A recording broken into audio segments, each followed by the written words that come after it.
بسم الله الرحمن الرحيم. رب زدنا علما رب يسر ولا تعسر وتمم بالخير وبك نستعين برسول الله صلى الله تعالى عليه وعلى آله وأصحابه وبارك وسلم. اللہ تبارک و تعالیٰ کے فضل و اس کی توفیق و رفیق سے آج ہمیں 17واں روزہ نصیب ہو رہا ہے. اللہ کریم ہماری نمازیں، ہمارے روزے، دیگر عبادات اور ریاضت اپنی بارگاہ میں قبول فرمائے. تو آج انشاءاللہ 17ویں پارے کا تفصیلی خلاصہ جو ہے بیان کیا جائے گا. اللہ کریم کی بارگاہ میں دعا ہے کہ اللہ کریم ہمیں قرآن پاک کی تعلیمات سمجھنے کی اور ان پر عمل پیرا ہونے کی توفیق عطا فرمائے. 17ویں پارے کا آغاز سورہ انبیاء سے ہوتا ہے. سورہ انبیاء اس وجہ سے بھی کہا جاتا ہے کہ اس کے اندر انبیاء علیہ السلام کا ذکر موجود ہے، مختلف انبیاء علیہ السلام کا. اس وجہ سے اس کو سورہ انبیاء بھی کہا جاتا ہے. تو اللہ تبارک و تعالیٰ اس کے آغاز میں فرما رہا ہے کہ لوگوں کے حساب کا وقت قریب آ گیا ہے اور وہ غفلت کا شکار ہیں. اللہ فرماتا ہے دین کی باتوں سے روگردانی کر رہے ہیں، اور جب بھی کوئی نصیحت کی بات کی جائے، کوئی نئی بات ان کے پاس آتی ہے تو توجہ سے نہیں سنتے، بس کھیل تماشے کے انداز سے سنتے ہیں. اور نبی علیہ الصلاۃ والسلام کو اپنے جیسا بشر کہتے ہیں، قرآن کو جادو، خواب پریشاں، شاعری اور خود ساختہ کلام قرار دیتے ہیں. قرآن کریم یہ بھی بتا رہا ہے کہ پہلے بھی رسول آئے اور حاملین وحی تھے، وہ بھی کھاتے پیتے تھے. یعنی بشری تقاضے جو ہیں نبوت اور رسالت کی عظمت کے خلاف نہیں ہیں. یعنی اگر نبی کھاتا پیتا ہے انسانوں کی طرح، تو اس کا مطلب یہ نہیں کہ وہ انسانوں کی طرح ہے تو وہ نبی نہیں ہو سکتا. بشری تقاضے کے مطابق اگر نبی کھاتا پیتا ہے تو اس بات کے منافی نہیں ہے کہ وہ نبی نہیں ہے.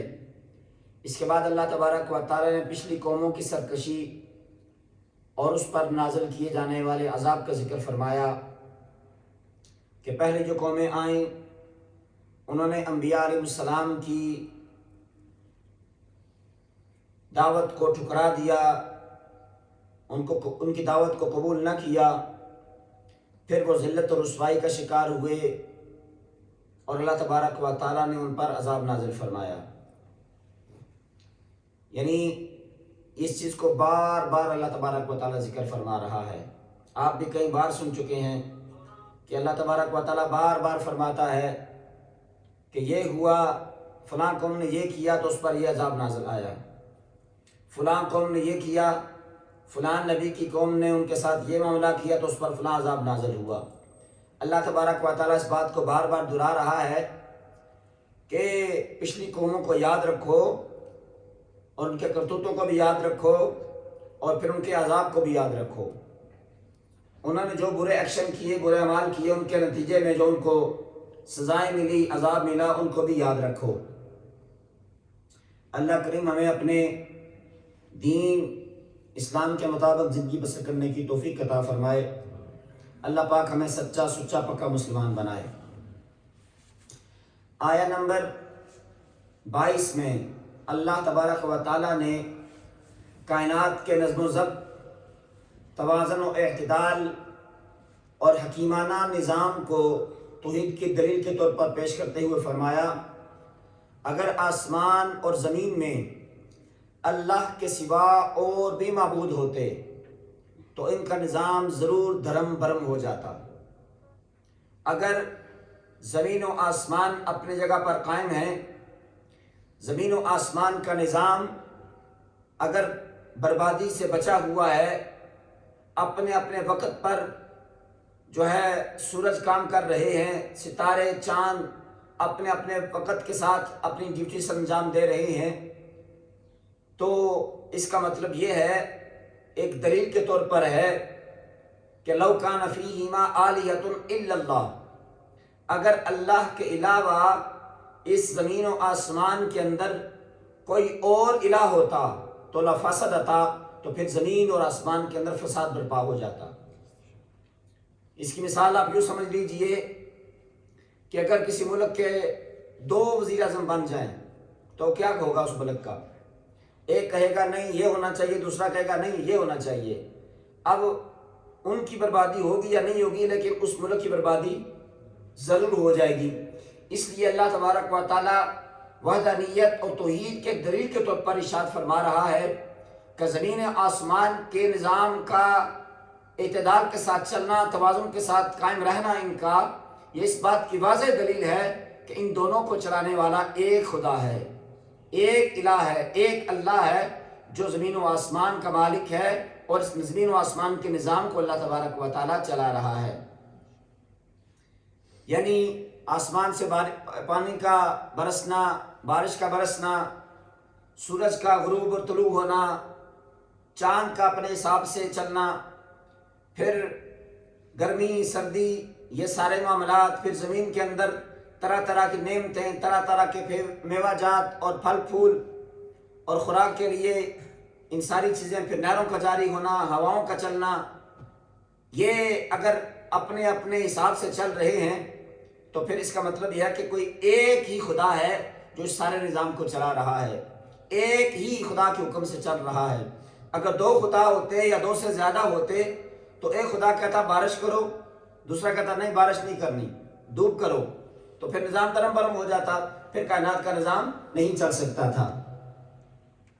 اللہ اکبر۔ تو اللہ تبارک و تعالیٰ فرماتا ہے کہ اگر بفرض محال 2 خدا ہوتے اور دونوں برابر اختیار کے مالک ہوتے تو ان کی ترجیحات اور فیصلوں میں ٹکراؤ ہوتا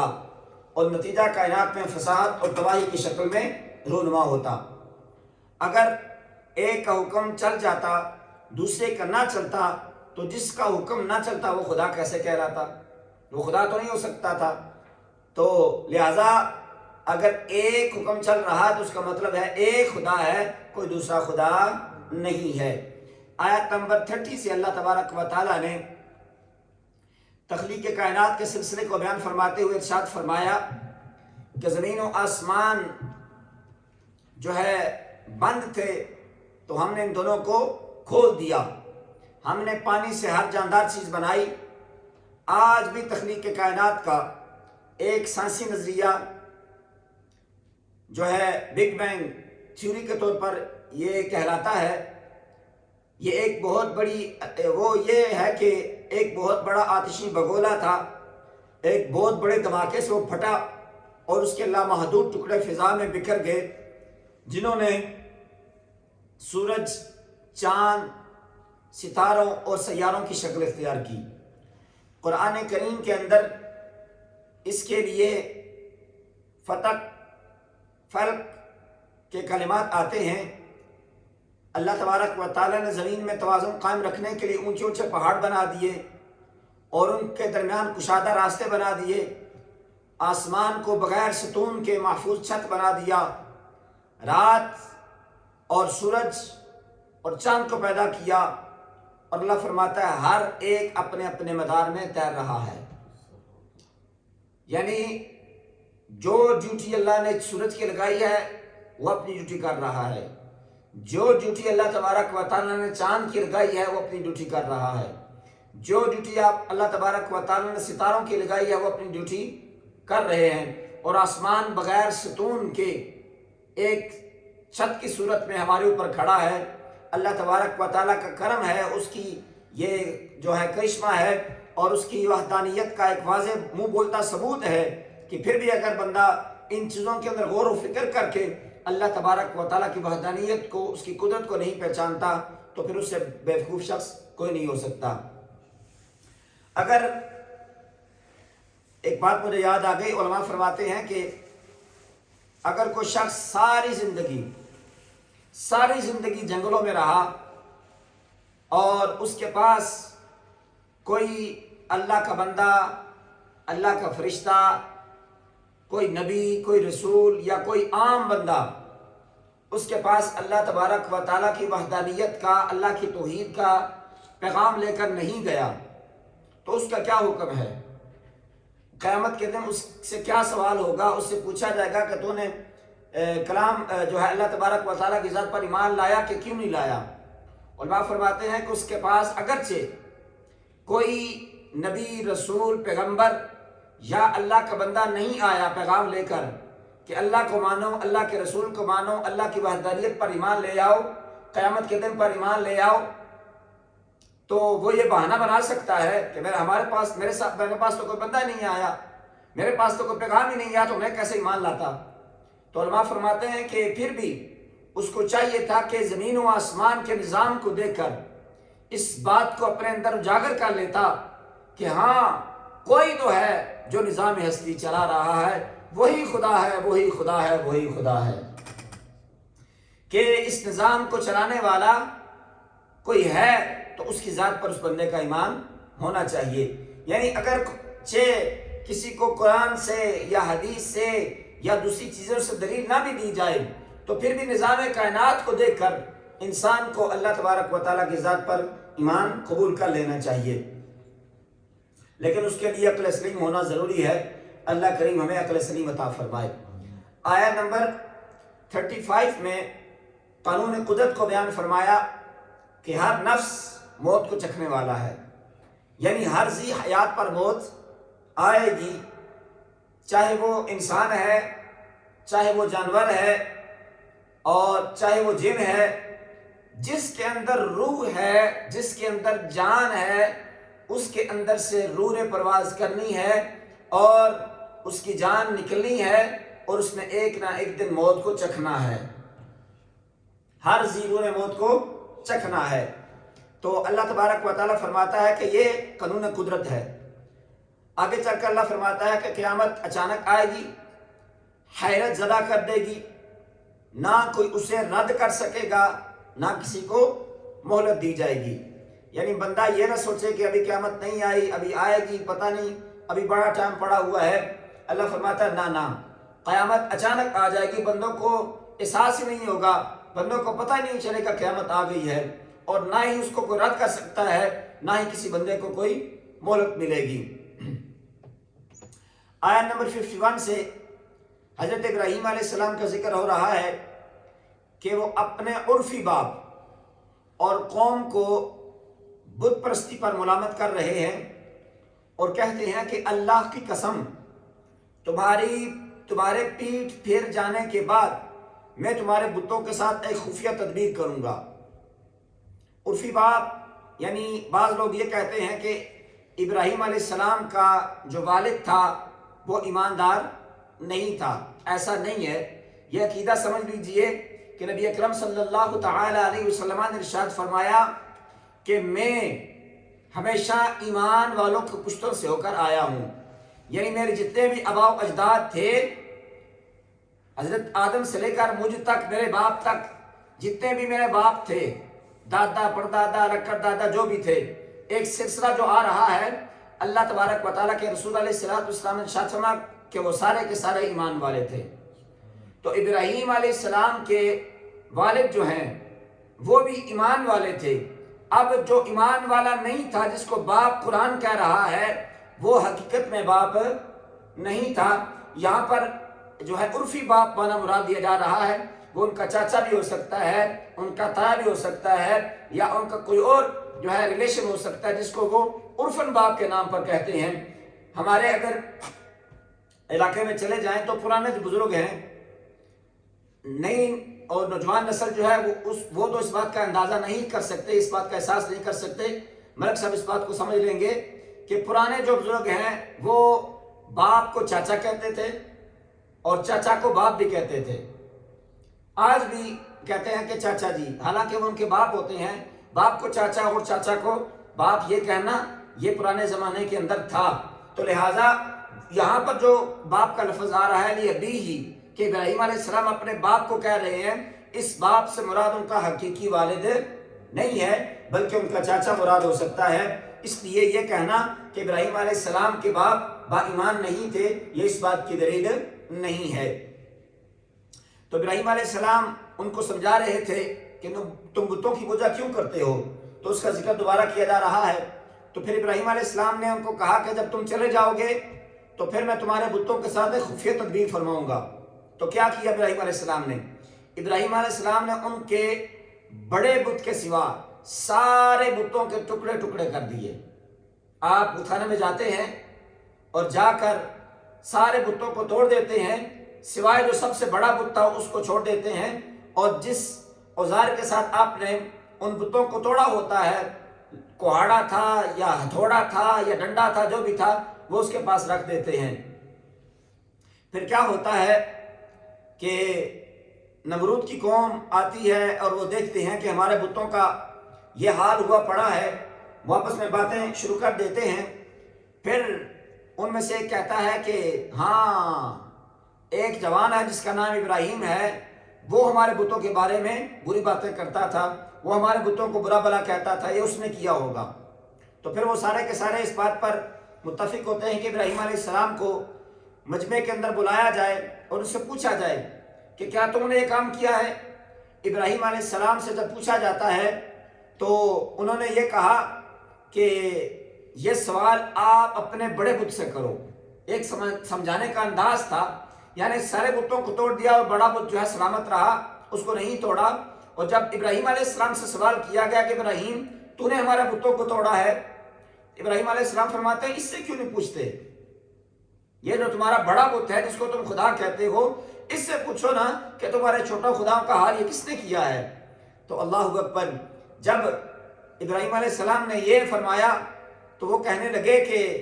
یہ کیسے بول سکتے ہیں، یہ تو نہیں بول سکتے، ہم ان سے کیسا پوچھیں؟ ابراہیم علیہ السلام فرماتے ہیں جو تمہیں نہ فائدہ دے سکتا ہے، نہ تمہیں نقصان دے سکتا ہے، نہ تمہیں کھانا پلانا دے سکتا ہے، نہ تمہیں زندگی موت دے سکتا ہے، اس کو تم خدا کیسے مان سکتے ہو؟ یعنی سمجھانے کا انداز تھا۔ اس لیے آپ نے ایک بت کو چھوڑ دیا کہ آپ کو پتا تھا کہ یہ سوال آئے گا اور اس کا جواب اس انداز سے دینا ہے تاکہ عقل والوں کی سمجھ میں سمجھ آ جائے کہ یار حقیقت تو یہی ہے، اگر یہ بت اپنے آپ کو نہیں بچا سکتے تو ہم ان کو خدا مانتے ہیں، یہ ہمارے کس کام کے آئیں گے؟ لیکن جنہوں نے نہیں ماننا ہوتا وہ کسی بھی حالت میں نہیں مانتے۔ اور پھر ابراہیم علیہ السلام نے فرمایا کہ اگر یہ بول سکتے ہیں تو ان سے سوال کرو۔ اس پر وہ شرمندہ ہوئے اور انہوں نے بس غصے میں آ کر کہا کہ ٹھیک ہے جی، اب کرتے ہیں کہ ابراہیم علیہ السلام کو آگ میں ڈال دیتے ہیں۔ جب کوئی بات نہ چلے تو پھر لوگ اس بات پر آ جاتے ہیں۔ تو ابراہیم علیہ السلام کے لیے آگ جلائی گئی اور ابراہیم علیہ السلام کو آگ میں ڈالا گیا۔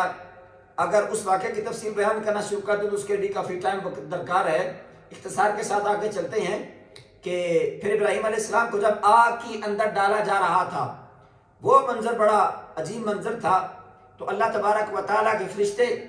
حضرت ابراہیم علیہ السلام کی بارگاہ میں آتے ہیں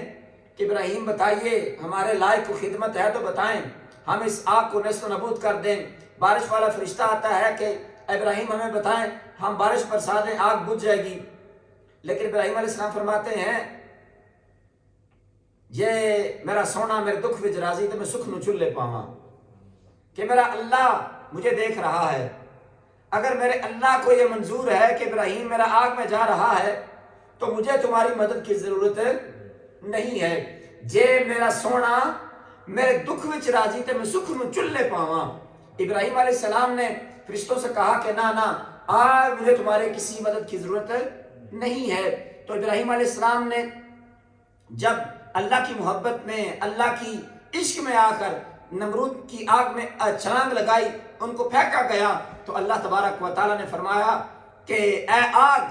میرا ابراہیم تیرے پاس آ رہا ہے، اے آگ میرا ابراہیم تیرے پاس آ رہا ہے، میرا خلیل تیرے پاس آ رہا ہے، میرا نبی تمہارے پاس آ رہا ہے۔ اور یہ محبت کی امتحان کی انتہا تھی۔ ابراہیم علیہ السلام نے جب نار نمرود میں چھلانگ لگائی تو اللہ تبارک و تعالیٰ نے آگ کو حکم دیا، یا نارو کونی بردم و سلام علی ابراہیم، اے آگ میرا ابراہیم تیرے پاس آ رہا ہے، اس کے اوپر سلامتی والی بن جا۔ اور ٹھنڈی اور سلامتی والی بن جا، یعنی پہلے فرمایا کہ بردا ٹھنڈی ہو جا۔ اب ٹھنڈی سے مراد یہ بھی تھا کہ بندہ زیادہ ٹھنڈ کے اندر بھی انسان جو ہے تکلیف میں مبتلا ہوتا ہے، ٹھنڈ بھی برداشت نہیں کر سکتا، تو اللہ تبارک و تعالیٰ نے صرف اتنا نہیں فرمایا کہ ٹھنڈی ہو جا، بس اتنی ٹھنڈی ہو جائے کہ ابراہیم علیہ السلام آئے ان کو سردی لگنا شروع ہو جائے، نہ فرمایا بردم و سلاما، ٹھنڈی بھی ہو جا اور سلامتی والی بھی ہو جا، اتنی بھی ٹھنڈی نہ ہونا کہ ان کو تکلیف ہو جائے۔ تو اللہ تبارک و تعالیٰ نے حضرت ابراہیم علیہ السلام کی جو ہے اس محبت کی انتہا کو دیکھتے ہوئے اللہ تبارک و تعالیٰ نے آگ کو ابراہیم علیہ السلام کے لیے ٹھنڈا بنا دیا اور سلامتی والا بنا دیا۔ اس کے بعد لوط، اسحاق اور یعقوب علیہ السلام کا ذکر ہے کہ انہیں امام ہدایت بنایا گیا اور نبوت اور علم کو عطا فرمایا گیا، ان کا ذکر آگے اگلی آیت کے اندر ہے۔ پھر آیت نمبر 78 سے حضرت داؤد، سلیمان اور سلیمان علیہ السلام کا ذکر کیا جا رہا ہے کہ حضرت داؤد اور حضرت سلیمان علیہ السلام کے ایک مقدمے کا ذکر ہے کہ جس میں حضرت داؤد علیہ السلام نے ایک فیصلہ کیا اور سلیمان علیہ السلام نے اس فیصلے کو غلط قرار دیا، بغیر دوسرا فیصلہ کیے، بغیر غلط قرار دیے، بغیر دوسرا فیصلہ کر دیا۔ یعنی یہ نہیں تھا کہ سلیمان علیہ السلام، حضرت داؤد علیہ السلام نے جو فیصلہ کیا تھا اس کو غلط قرار دیا، ایسا نہیں تھا، بلکہ اس کو بھی نہیں چھیڑا، اور پھر حضرت جو ہے سلیمان علیہ السلام نے ایک اور فیصلہ بھی فرما دیا۔ اللہ تبارک و تعالیٰ فرماتا ہے ہم نے سلیمان علیہ السلام کو صحیح فیصلہ کرنے کی سمجھ عطا فرمائی اور ہم نے دونوں کو قوت فیصلہ اور علم عطا فرمایا۔ یعنی انہوں نے فیصلہ کیا، وہ بھی فیصلہ برقرار، دوسرا فیصلہ کیا گیا اس فیصلے کے اوپر، اس کو بھی اللہ تبارک و تعالیٰ نے غلط نہیں کیا، فرمایا کہ دونوں کو اللہ تبارک و تعالیٰ نے فیصلہ کی جو ہے قوت عطا فرمائی ہے اور دونوں کو علم عطا فرمایا ہے۔ اس سے معلوم ہوتا ہے کہ ایک عدالت کے فیصلے پر دوسری عدالت نظر ثانی کر سکتی ہے، اور ایک فیصلہ اگر بہتر ہے اور دوسرا بہترین ہو سکتا ہے، فیصلہ بہتر ہے، غلط نہیں ہے، لیکن اس سے بھی اگر کوئی بہتر فیصلہ ہے تو اس کو بھی اپنایا جا سکتا ہے۔ یعنی دوسری عدالت جو ہے اگر اس کو بھی بہتر فیصلہ دیتی ہے، یعنی اس فیصلے کو ریجیکٹ نہیں کرتی بلکہ اس سے بھی بہتر فیصلہ کر دیتی ہے، تو اس کے اندر کوئی ممانعت نہیں ہے۔ اس کے بعد داؤد علیہ السلام کے معجزات کا ذکر، یعنی پہاڑوں کا ان کے تابع ہونا، پہاڑوں اور پرندوں کا ان کے ساتھ تسبیح کرنا اور جنگ سے حفاظت کے لیے زیریں بنانا، یہ اللہ تبارک و تعالیٰ نے فن حضرت داؤد علیہ السلام کو عطا فرمایا تھا۔ اسی طرح ہوا کہ سلیمان علیہ السلام کے تابع کر دیا، جو ان کے حکم سے ان کے تخت کو اڑا کر لے جاتی تھی، یعنی ہوا جو تھی اس کو بھی اللہ تبارک و تعالیٰ نے سلیمان علیہ السلام کے تابع فرما دیا، اور جو ان کے حکم سے آپ کے تخت کو ہوا جو ہے اڑا کر لے جاتی تھی، اور جنات کو بھی ان کے تابع فرما دیا، وہ ان کے حکم سے کام کرتے تھے۔ یعنی یہ سارے کے سارے معجزات اور شان جو ہے حضرت داؤد علیہ السلام کی بیان، حضرت سلیمان علیہ السلام کی بیان ہو رہی ہے۔ اس کے بعد حضرت ایوب علیہ السلام کا ذکر آتا ہے کہ انہیں تکلیف سے دوچار ہونا پڑا، انہوں نے اللہ تبارک و تعالیٰ کی بارگاہ میں دعا کی اور اللہ تبارک و تعالیٰ نے ان کی تکلیف کو دور فرما دیا اور پہلے سے بھی زیادہ اہل و عیال اور نعمتوں سے نوازا۔ مشہور ہے کہ حضرت جو ہے ایوب علیہ السلام کا صبر جو ہے بے انتہا درجے کا صبر تھا، یعنی زمانے کے اندر حضرت ایوب علیہ السلام کا صبر مشہور ہے۔ مختلف روایتیں ہیں کہ آپ علیہ السلام جو ہے اتنا بیمار ہو گئے کہ آپ کے اہل و عیال، آپ کے بچے جو ہیں، آپ کا خاندان جو ہے وہ چھوڑ کر آپ کو چلے گئے، اور آپ کی ایک وفادار بیوی آپ کے ساتھ رہی اور وہ آپ کی خدمت کرتی رہی، تو اللہ تبارک و تعالیٰ نے اس کو بھی بہت بڑا اجر عطا فرمایا۔ ان واقعات کی تفصیل جو ہے بہت لمبی ہوتی ہے، لہذا ان کو یہاں پر بیان کرنے کی جو ہے وقت نہیں ہے، اس لیے اشارتاً اس بات کا بیان کر کے آگے چلتے ہیں۔ تو پھر اللہ تبارک و تعالیٰ نے اسماعیل علیہ السلام، ادریس علیہ السلام، حضرت ذوالکفل، حضرت ذوالنون یعنی حضرت یونس علیہ السلام، زکریا علیہ السلام، ان تمام انبیاء علیہ السلام کا ذکر فرمایا۔ پھر حضرت یونس علیہ السلام جب اپنی قوم سے ناراض ہو کر چلے جاتے ہیں اور اللہ کی تقدیر سے ان کو دریا میں ڈال دیا جاتا ہے، دریا میں جب وہ پہنچتے ہیں تو دریا کے اندر ان کو ایک مچھلی جو ہے نگل لیتی ہے، اور روایت کے اندر آتا ہے پھر اس مچھلی کو ایک اور مچھلی نگل لیتی ہے۔ یعنی ابراہیم علیہ السلام گئے سمندر کے اندر جب پہنچے تو ایک بڑی مچھلی آتی ہے، وہ آپ کو اپنے پیٹ کے اندر نگل لیتی ہے، پھر ایک اور مچھلی آتی ہے جو اس مچھلی کو بھی اپنے اندر نگل لیتی ہے۔ اللہ اکبر۔ تو پھر جب ابراہیم علیہ السلام تہ ظلمتوں کے اندر چلے جاتے ہیں، یعنی ایک اندھیرا اس کا دریا کا، اس کے بعد مچھلی کے پیٹ کا اندھیرا، اس کے بعد ایک اور مچھلی کا کسی اور مچھلی کے پیٹ، اس مچھلی کا کسی اور مچھلی کے پیٹ میں چلے جانا، یعنی ظلمتیں اندھیرے سے اندھیرا۔ تو اللہ تبارک و تعالیٰ کی بارگاہ میں حضرت یونس علیہ السلام اللہ کی بارگاہ میں دعا کرتے ہیں، لا الہ الا انت سبحانک انی کنت من الظالمین، لا الہ الا انت سبحانک انی کنت من الظالمین، لا الہ الا انت سبحانک انی کنت من الظالمین۔ یہ حضرت یونس علیہ السلام جو ہیں اس ورد کو پڑھتے ہیں تو اللہ تبارک و تعالیٰ اس ورد کی برکت سے ان کو اس مجلس سے نجات عطا فرماتا ہے۔ اسی آیت کو آیت کریمہ کہا جاتا ہے۔ آج بھی جب ہمیں کوئی مشکل پیش آتی ہے تو ہم بیٹھ کر اس آیت کا ورد کرتے ہیں، لا الہ الا انت سبحانک انی کنت من الظالمین، تو اللہ تبارک و تعالیٰ اس کلمات کی برکت سے، اس آیت کریمہ کی برکت سے ہمیں اس پریشانی سے، اس غم سے اللہ تبارک و تعالیٰ نجات عطا فرما دیتا ہے۔ اللہ فرماتا ہے کہ ہم نے حضرت یونس علیہ السلام کی پکار کو سن لیا اور انہیں غم سے نجات ہم نے عطا فرمائی، اور اسی طرح اللہ فرماتا ہے ہم مومنوں کو نجات عطا فرماتے ہیں۔ حضرت زکریہ علیہ السلام نے اولاد کے لیے دعا کی تو اللہ تبارک و تعالیٰ نے ان کو بڑھاپے میں حضرت یحییٰ علیہ السلام کی بشارت دی اور ان کو یحییٰ علیہ السلام عطا فرمائے۔ ان کی دعا کے کلمات یہ تھے، رب لا تذرنی فردا وانت خیر الوارثین۔ حضرت زکریا علیہ السلام اللہ کی بارگاہ میں دعا کرتے ہیں، ربی لا تذرنی فردا وانت خیر الوارثین، اے میرے رب مجھے اکیلا نہ چھوڑنا اور تو ہی سب سے بہتر وارث ہے، تو ہی سب سے بہتر وارث ہے۔ اللہ تبارک و تعالیٰ نے پھر ان کو یحییٰ علیہ السلام عطا فرمائے۔ سورہ انبیاء کے آخری رکوع کے اندر 107 آیت نمبر کے اندر اللہ تبارک و تعالیٰ نے اپنے حبیب کریم صلی اللہ تعالی علیہ وسلم کو ایک بے مثل و بے مثال اعزاز سے نوازا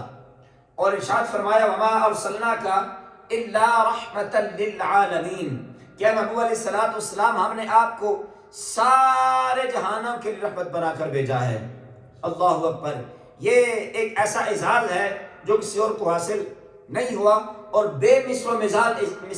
اعزاز ہے جو اللہ تبارک و تعالیٰ نے اپنے نبی کریم صلی اللہ تعالی علیہ وسلم کو عطا فرمایا۔ یعنی کائنات کے ہر ذرے کے لیے اللہ تبارک و تعالیٰ کی ربوبیت ہے اور اس کے حبیب کریم صلی اللہ تعالی علیہ وسلم کی رحمت ثابت ہے۔ جہاں جہاں اللہ تبارک و تعالیٰ کی ربوبیت ہے وہاں وہاں رسول اکرم صلی اللہ تعالی علیہ وسلم کی رحمت ہے۔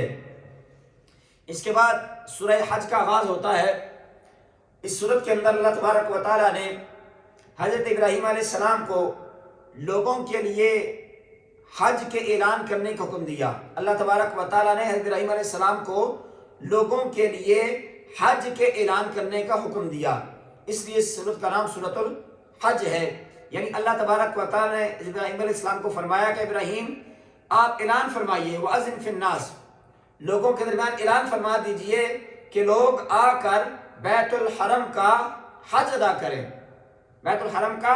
حج ادا کریں۔ ابراہیم علیہ السلام کو اللہ تبارک و تعالیٰ نے حکم ارشاد فرمایا، پھر ابراہیم علیہ السلام نے یہ اعلان فرمایا۔ اگلے دن آپ نے سنا ہے کہ ابراہیم علیہ السلام نے جب یہ پکارا کہ لوگوں آؤ آ کر اس بیت حرم کا حج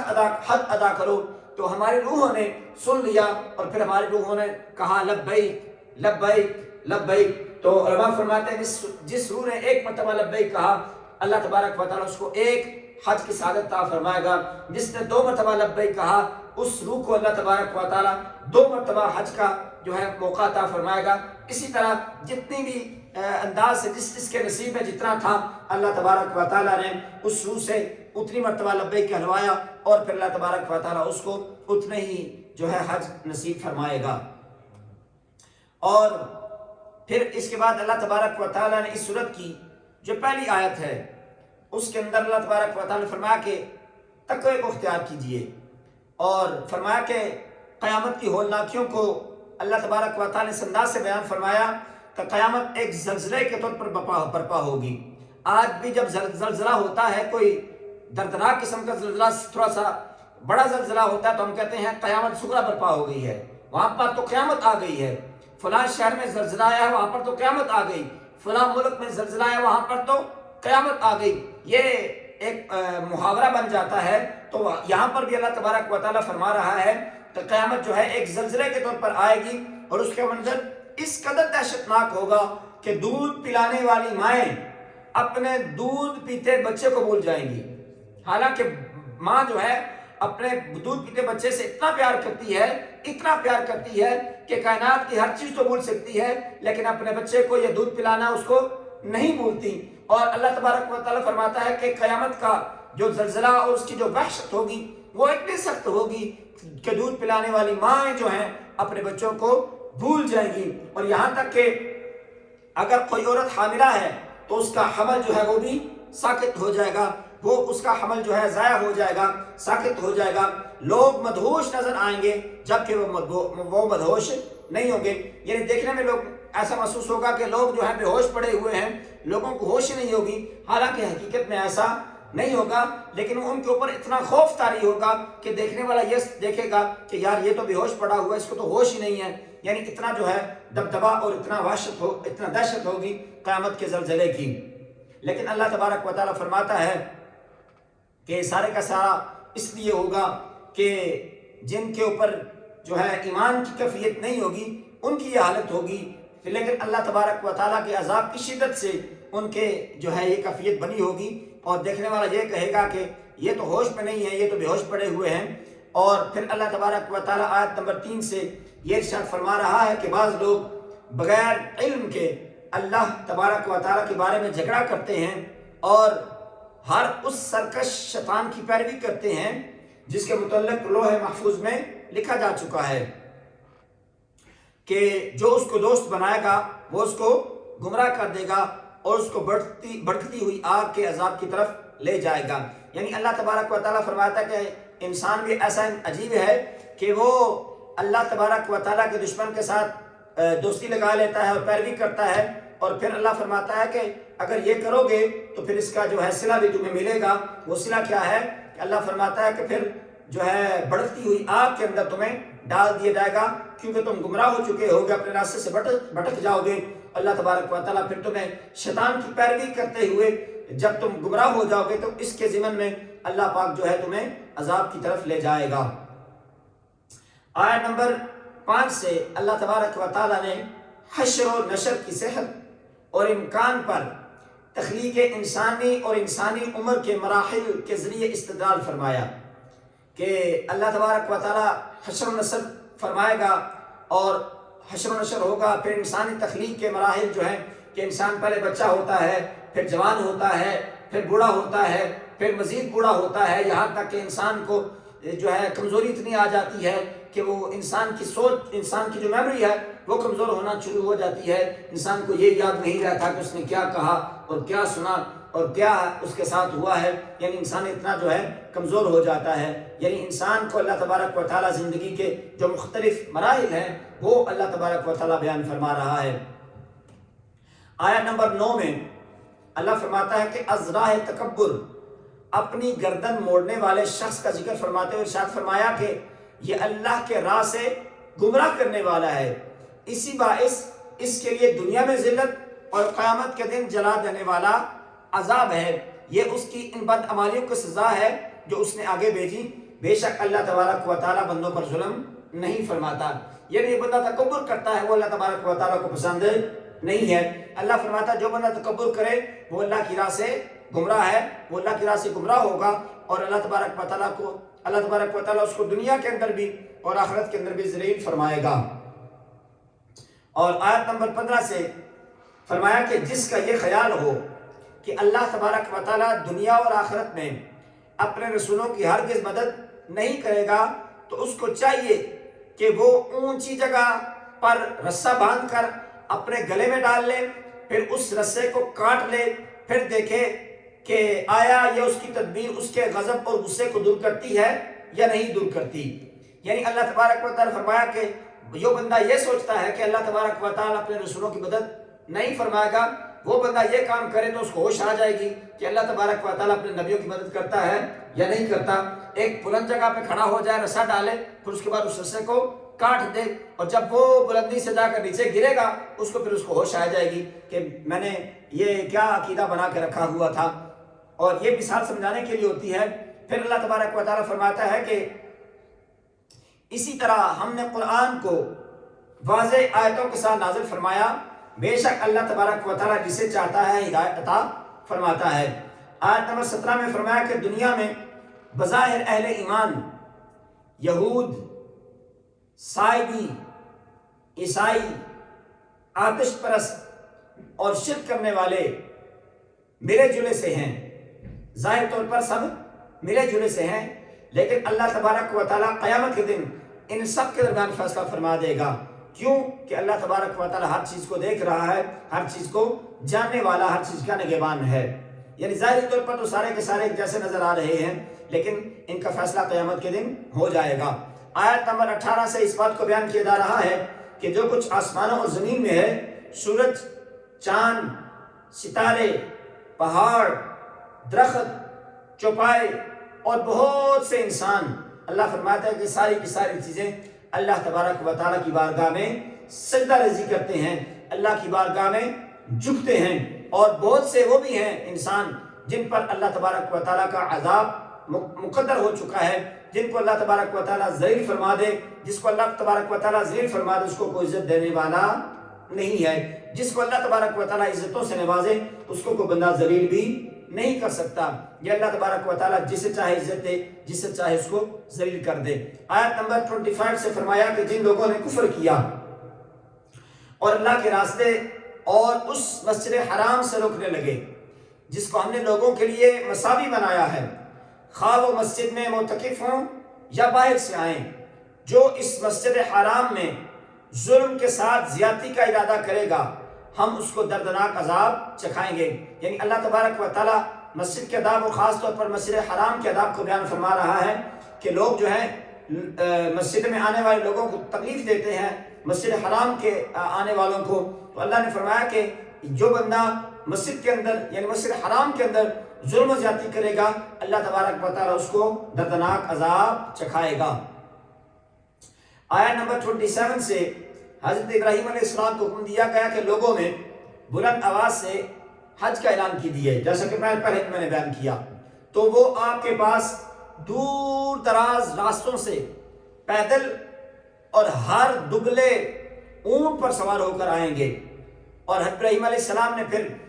ایک پتھر پر کھڑے ہو کر ندا دی، اے لوگو اللہ نے تمہارے اوپر حج فرض فرما دیا، اے لوگو اللہ تبارک و تعالیٰ نے تمہارے اوپر حج فرض فرما دیا۔ تو اللہ تبارک و تعالیٰ نے یہ ندا ان سب کو سنا دی جو مردوں کی پشتوں میں اور عورتوں کے رحموں میں موجود تھے۔ اللہ تبارک و تعالیٰ نے جب یہ ندا ان تک پہنچائی تو ان سب نے اس ندا کا جواب دیا۔ جو اللہ تعالیٰ کے علم میں ہے قیامت تک حج کرنے والے تھے، انہوں نے کہا لبیک اللہم لبیک، لبیک اللہم لبیک۔ یہ اللہ تبارک و تعالیٰ کا ایک نظام تھا کہ آج جو ہے ہم ہزاروں میل سینکڑوں میل دور کر بیٹھ کر جو ہے موبائل کے ذریعے یا انٹرنیٹ کے ذریعے ہم اپنی آواز کہاں تک پہنچا سکتے ہیں، لیکن اللہ تبارک و تعالیٰ تو ہر چیز کا خالق ہے، ہر چیز کا مالک ہے۔ اللہ تبارک و تعالیٰ کا جو سسٹم ہے اس کو دیکھیے، ابراہیم علیہ السلام ایک بلند پہاڑ پر یا پتھر پر چڑھ کر آواز دیتے ہیں، اور جو روحیں ابھی تک دنیا میں آئی نہیں ہیں، جو باپ کی پشتوں میں موجود ہیں مردوں کی یا عورتوں کے رحموں میں موجود ہیں، اللہ تبارک و تعالیٰ نے ان تک بھی یہ آواز پہنچا دی۔ یہ اللہ کا نظام تھا۔ پھر آواز بھی پہنچائی اور ان کی پھر آگے سے رسپونس بھی آ گیا کہ لبیک اللہم لبیک، لبیک اللہم لبیک۔ اللہ تبارک و تعالیٰ ہمیں بیت اللہ شریف کا حج عطا فرمائے اور اس کی مقبول حاضری نصیب فرمائے۔ آیہ نمبر 28 میں مقررہ ایام یوم نحر اور بعد کے دو دنوں میں اللہ تبارک و تعالیٰ نے قربانی کا حکم دیا کہ عید کا دن اور عید کے بعد جو دن ہے 2 دن ہیں، یعنی 3 دن اللہ تبارک و تعالیٰ نے فرمایا کہ ان دنوں کے اندر قربانی کیجئے۔ آیا نمبر 29 میں فرمایا کہ ایسی نظروں کو پورا کرنے کا حکم دیا گیا کہ ایسی نظروں کو پورا کرنے کا حکم دیا گیا جو معصیت پر مبنی نہ ہو، اور اللہ کے گھر کے طواف کا بھی حکم اللہ تبارک و تعالیٰ نے عطا فرمایا۔ یعنی اگر کوئی بندہ کوئی نظر مان لیتا ہے کہ میرا فلاں کام ہو جائے تو میں یہ کام کروں گا، میرا فلاں کام ہو جائے تو میں یہ نظر مانتا ہوں میں یہ کروں گا، اگر وہ نظر جو ہے اللہ تبارک و تعالیٰ کی نافرمانی کی جو بنا جو ہے اس کی جو بنا ہے وہ اللہ تبارک و تعالیٰ کی نافرمانی پر نہ ہو، تو انسان کے اوپر ضروری ہے، مسلمان کے اوپر کہ وہ اس جو ہے نظر کو پورا کرے۔ نظر کو پورا کرنا علماء فرماتے ہیں واجب ہے۔ ہاں اگر نظر کسی بندے نے غلط چیز کی مان لی ہو، نعوذ باللہ، کوئی بندہ کہتا ہے کہ میرا یہ کام ہو جائے تو میں فلاں کے ساتھ یہ کروں گا، کوئی غلط کام کرنے کا ارادہ رکھتا ہے، تو اس نظر کو پورا کرنا ضروری نہیں ہے۔ البتہ جو نظر عبادت کی ہے یا جو نظر جو ہے قرآنی عقائد یا اللہ تبارک و تعالیٰ کے فرمان کے خلاف، جس کے اندر اللہ تبارک و تعالیٰ کی نافرمانی نہیں ہے، کوئی گناہ کا کام نہیں ہے، تو اس نظر کو پورا کرنے میں کوئی حرج نہیں ہے، بلکہ اس کو پورا کرنا علماء فرماتے ہیں واجب ہے۔ اور پھر آیت نمبر 31 میں اللہ تبارک و تعالیٰ کے ساتھ شریک قرار دینے والے اس کی مثال کو اس انداز سے بیان فرمایا گیا کہ ایک ایسا شخص گویا آسمان سے گرا، پھر اسے مردار خور پرندوں نے جکڑ لیا، یا آندھی نے اس کو کسی دور کی جگہ پھینک دیا ہو۔ یعنی جو اللہ تبارک و تعالیٰ کے ساتھ شریک ٹھہراتا ہے اس کی مثال ایسے ہے کہ جو ہے کہ آسمان سے کوئی شخص گرے، پھر اسے مردار خور پرندے جو ہیں اس کو اٹھا لیں اور کبھی اس کو ادھر پھینکیں کبھی اس کو ادھر پھینکیں، اور وہ پڑا رہے وہاں پر، اور پھر اس کا جو گوشت ہے وہ چرند پرند کھا لیں اور اس کی ہڈیاں پڑی رہیں، اور ہڈیاں جو ہیں کبھی ادھر جائیں کبھی ادھر جائیں کبھی ادھر جائیں، یعنی اس کا کوئی والی وارث نہ ہو۔ تو اللہ تبارک و تعالیٰ یہ بھی اس مثال کے ذریعے سمجھا رہا ہے کہ جو انسان اللہ تبارک و تعالیٰ کی وحدانیت پر یقین نہیں رکھتا تو اس کا پھر یہی حال ہونا ہے، اللہ تبارک و تعالیٰ پھر اس کو اسی طرح ہی رسوا اور ذلیل فرمائے گا۔ آیت نمبر 32 سے یہ فرمایا جا رہا ہے کہ جس نے اللہ کی نشانیوں کی تعظیم کی تو بے شک یہ دنوں کے تقوی کی علامت ہے۔ آیت نمبر 34 سے فرمایا کہ ہم نے ہر امت کے لیے قربانی کا طریقہ مقرر فرمایا تاکہ وہ اللہ تبارک و تعالیٰ کے دیے ہوئے بے زبان چوپایوں پر ذبح کے وقت اللہ تبارک و تعالیٰ کا نام لیں۔ پس تمہاری عبادت کا مستحق ایک اللہ ہے، اور قربانی کے اونٹوں کو ہم نے تمہارے لیے اللہ کی نشانیوں میں سے بنا دیا ہے، ان میں تمہارے لیے بھلائی ہے، پس تم ان کو قطار میں کھڑا کر کے ان کو نحر کرتے وقت اللہ کا نام لو، پھر ان سے خود بھی کھاؤ اور محتاج اور مانگنے والوں کو بھی کھلاؤ۔ یعنی اللہ تبارک و تعالیٰ فرماتا ہے کہ جو بندہ قربانی کی نیت سے جانور خریدتا ہے وہ پھر عام جانور نہیں رہتا، وہ اللہ تبارک و تعالیٰ کی نشانی بن جاتا ہے، اور پھر اللہ تبارک و تعالیٰ فرماتا ہے کہ اللہ کا نام لے کر اس کو ذبح کریں اور پھر اس میں سے خود بھی کھائیں اور اپنے محتاج اور مانگنے والوں کو بھی کھلائیں۔ ایسا نہیں ہے کہ بندہ قربانی کرے اور سارا کا سارا گوشت خود ہی کھا جائے، اور پھر یہ بھی نہیں ہے کہ قربانی اس نیت سے کی جائے کہ میں گوشت کھاؤں گا، اس کی قربانی قبول نہیں ہوگی۔ قربانی کے اندر اللہ تبارک و تعالیٰ کی رضا اور ثواب کی نیت ہونا ضروری ہے، اگر ثواب کی نیت نہیں ہوگی تو پھر اس کی قربانی کو بھی قبول نہیں کیا جائے گا۔ آگے اللہ تبارک و تعالیٰ یہاں تک فرماتا ہے کہ لَن يَنَالَ اللَّهَ لُحُومُهَا وَلَا دِمَاؤُهَا وَلَكِنْ يَنَالُهُ التَّقْوَىٰ مِنكُمْ، کہ ہم جو قربانی پیش کرتے ہیں اللہ کی بارگاہ میں، نہ ہی اللہ تبارک و تعالیٰ تک اس جانور کا گوشت پہنچتا ہے، نہ ہی اس کا خون پہنچتا ہے، نہ ہی اس کے بال، نہ ہی اس کی کھال پہنچتی ہے، وَلَكِنْ يَنَالُهُ التَّقْوَىٰ، لیکن اللہ تبارک و تعالیٰ کی بارگاہ میں تمہارا تقویٰ پہنچتا ہے کہ تم کس محبت کے ساتھ، کس جذبے کے ساتھ اور کس نیت کے ساتھ اللہ تبارک و تعالیٰ کی بارگاہ میں اس جانور کو خرید کر اس کو اللہ کی راہ میں قربان کر رہے ہو اور اس کو ذبح کر رہے ہو۔ کھانا تم نے ہے، لیکن اللہ تبارک و تعالیٰ کی بارگاہ میں تمہاری نیت کو دیکھا جائے گا کہ تمہاری نیت کیا ہے، اور تمہارے اندر جذبہ محبت اور جذبہ اثار کتنا ہے، تو اللہ تبارک و تعالیٰ اس کو بیان فرما رہا ہے۔ یعنی اس کا مقصد یہ نہیں ہونا چاہیے کہ ہم گوشت کھائیں گے یا جو ہے اس جانور کے جو ہے کھال جو ہے اس سے ہم فائدہ حاصل کریں گے، یا اس کے کسی بھی جسم کے جو اعضاء ہیں ان میں سے کسی قسم کا فائدہ لیا جائے گا، محض اللہ تبارک و تعالیٰ کی رضا جو ہے یہ نیت ہونی چاہیے۔ اللہ تبارک و تعالیٰ اس کو نبی کریم علیہ الصلوۃ والسلام نے اس کی بڑی عظمت اور فضیلت بیان فرمائی ہے کہ قیامت کے دن یہی جانور تمہارے لیے بخشش و مغفرت کا ذریعہ بن جائیں گے، یہ تمہارے لیے سواریاں بن جائیں گی۔ اللہ اکبر۔ اور اس کا مطلب یہ بھی نہیں ہے کہ انسان جو ہے اس کی کھال کو استعمال نہیں کر سکتا، یا اس کے جو باقی اعضاء ہیں یا باقی جو چیزیں ہیں ان کو استعمال نہیں کیا جا سکتا، وہ بھی جائز ہے، لیکن نیت جو ہے صرف اور صرف اللہ کی رضا ہونی چاہیے۔ آیت نمبر 41 سے اس بات کو بیان کیا گیا کہ سنت الہیہ ہے کہ وہ مجاہدین کے ذریعے ظالموں کا قلع کما فرماتا ہے۔ اگر ایسا نہ ہوتا تو راہبوں کی خانقاہیں، کلیسا اور یہودیوں کی عبادت گاہیں اور مسلمانوں کی مساجد کو ویران کر دیا جاتا۔ یعنی اللہ تبارک و تعالیٰ اس بات کو بیان فرما رہا ہے کہ یہ اللہ تبارک و تعالیٰ کی سنت ہے کہ جب زمین کے اندر فساد ہوتا ہے تو اللہ تبارک و تعالیٰ اپنے بندوں کو بھیجتا ہے اور اس فساد کو اللہ تبارک و تعالیٰ کے حکم سے دور فرما دیتے ہیں۔ اگر فساد روکنے والے اللہ تبارک و تعالیٰ بندے نہ بھیجے تو پھر کیا ہوتا؟ پھر ہر جگہ پر فساد ہوتا، زمینیں بھی جو ہے مسجدیں بھی ویران ہوتی اور یہودیوں کی عبادتگاہیں بھی ویران ہوتی، کیونکہ جو ظالم ہوتا ہے، یا اب آج کل کے زمانے میں آپ سمجھ لیں جو دہشت گرد ہوتا ہے، اس کا کوئی دین مذہب نہیں ہوتا، اس کے لیے مسلمان یہودی عیسائی سارے کے سارے برابر ہوتے ہیں، وہ انسانیت کا دشمن ہوتا ہے۔ تو اللہ تبارک و تعالیٰ فرماتا ہے ان لوگوں کے قلع کما کے لیے، ان لوگوں کے فساد کو روکنے کے لیے اللہ تبارک و تعالیٰ اپنے بندوں کو بھیجتا ہے تاکہ زمین کے اندر فساد ختم ہو اور امن قائم رہے۔ اور پھر اللہ تبارک و تعالیٰ آیت نمبر 41 سے اس بات کو بیان فرما رہا ہے کہ حکومت اسلامیہ کے قیام کا مقصد نظام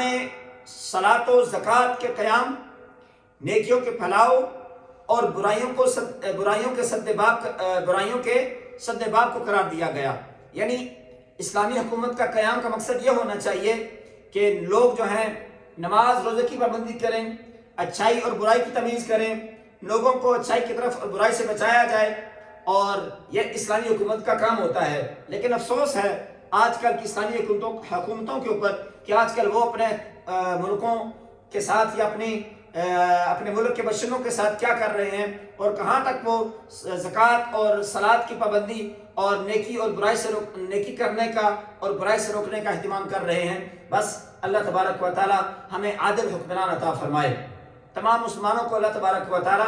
عادل حکمران عطا فرمائے، اور جو ہے نظام صلاۃ و زکوٰۃ کے قیام اور نیکیوں کے پھیلاؤ اور برائیوں سے روکنے کا جو ہے انتظام فرمائیں کہ برائیاں جو ہے زمانہ کے اندر کم ہوں۔ اللہ تبارک و تعالیٰ ہمارا حامی و ناصر ہو۔ آیت نمبر 61 سے ایک بار پھر اللہ تبارک و تعالیٰ نے نظام گردش لیل و نہار، بارش کے نزول اور اس کے نتیجے میں سبزے اگنے، سمندروں میں کشتیوں کی روانی اور آسمان کے بغیر ستون کے قرار کو اپنی قدرت کی نشانی قرار دیا۔ اور اللہ تبارک و تعالیٰ مزید آیت نمبر 73 میں فرما رہا ہے کہ اللہ تبارک و تعالیٰ نے مشرکوں کے بتوں کی بے بسی کو بیان فرمایا کہ وہ سب مل کر یعنی جو بتوں کو پوجنے والے مشرک ہیں وہ سب مل کر، یا جو ان کے بت ہیں وہ سب مل کر ایک مکھی بھی پیدا نہیں کر سکتے۔ سارے کے سارے مشرکوں کے بت جو ہے وہ مل جائیں تو پھر بھی مل کر وہ ایک مکھی بھی پیدا نہیں کر سکتے۔ اگر مکھی ان سے کوئی چیز چھین لے، پہلی بات تو یہ کہ مکھی پیدا نہیں کر سکتے، دوسری بات یہ ہے کہ پھر اگر مکھی آ جائے اور ان سے کوئی چیز چھین کر لے جائے، اللہ اکبر، اللہ فرماتا ہے کہ یہ تو اس سے وہ چیز واپس بھی نہیں لے سکتے، یہ تو بت ہیں، یہ حرکت نہیں کر سکتے، یہ بول نہیں سکتے، چال نہیں سکتے، یہ نفع نقصان کے مالک نہیں ہیں۔ اللہ تبارک و تعالیٰ فرماتا ہے اور یہ مشرک جو ہیں یہ ان کی پوجا کرتے ہیں، ان کی مت ماری ہوئی ہے، ان کی عقل کام نہیں کرتی کہ ہم کس کی پوجا کر رہے ہیں، کہ اگر مکھی آ جائے اور کوئی چیز اٹھا کر لے جائے ان سے، تو بتوں کے اندر اتنی طاقت نہیں کہ اس چیز کو روک سکیں۔ اللہ تبارک و تعالیٰ اس مثال کے ذریعے فرما رہا ہے کہ ہاں، خالق، مالک، رازق اور عبادت کے لائق وہی ہوتا ہے جو مختار ہو، جو تمہیں نفع نقصان کا مالک ہو، اور تمہارے جو ہے بھلائی کے لیے، اور تمہارے اگر برائی کرتے ہو تو اس کی سزا و جزا کا بھی انتظام فرمائے۔ اللہ تبارک و تعالیٰ فرماتا ہے خالق وہ ہوتا ہے جس کو کچھ اختیار حاصل ہو، اور جس کے پاس کچھ اختیار حاصل نہ ہو، جو خود کے لیے کوئی جو خود ہیلپ لیس ہے، وہ دوسرے کی ہیلپ کیا کرے گا۔ بس اللہ تبارک و تعالیٰ ہمیں اپنا خالص اور مخلص